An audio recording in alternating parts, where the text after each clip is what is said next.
Two things jumped out in Season 1 of the Netflix Japanese Battle Royale series Alice in Borderland. First, director Shinsuke Sato made sure that a significant portion of the series' frames and blocking gave it the appearance and feel of a live-action animation. The second was that the games were engaging and encouraged viewers to make predictions about their resolution and consider what we would do in their shoes. If you expect these two distinct qualities from the new episodes, you'll be glad to know that the bar has been raised even higher this time around. Both distinct qualities set a high bar for Season 2. The bad news is that several components of the tale may have been undermined by the series' uncertain future. In keeping with its pen and paper roots, Season 2 of Alice in Borderland ups the stakes for the deadly games from Borderland and includes a group of bosses or citizens who actively take part in the competitions they recommend. The program is based on the Haruo manga series. As a result, Arisu, Usagi, Chizia, and the other players can only advance if they eliminate and defeat more seasoned players who are more knowledgeable about Borderland than the main protagonists are. All of this was hinted at by Season 1 conclusion, so it's excellent that Season 2 picks up right where it left off and helps us rapidly comprehend Borderland's newly revealed hierarchical structure. As Arisu verifies his enrollment for a match against Mira, the Queen of Hearts, Season 2 finally comes to a close.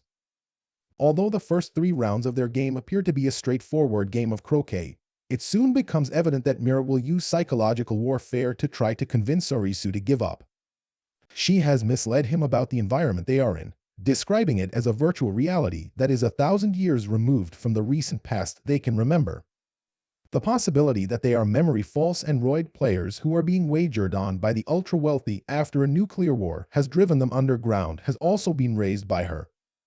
Despite Mira's insistence that she is Arisu's psychiatrist and that he dreamt everything as a result of trauma, Usagi fortunately spares him from harm. It follows that the game is won. The survivors are then given the option of staying in Borderland permanently or leaving to resume their previous lives.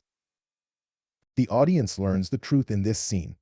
A meteorite explosion above the city on the day of everyone's disappearance left the city in ruins and claimed the lives of many people, including Arisu's pals Shota and Karub.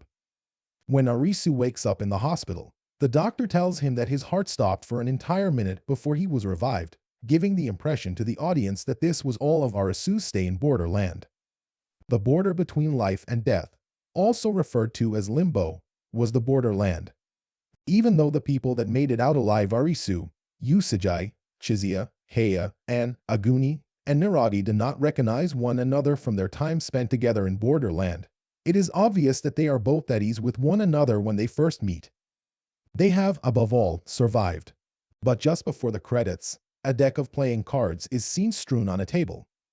The table is empty, yet it appears to be more significant than you might initially believe because all but one member of the pack, the Joker, are carried away by the wind.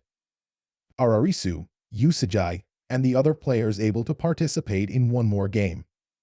Or was this just a subtle reference to the manga's climactic scene where Arisu encounters the enigmatic entity carrying a Joker card before being returned to reality?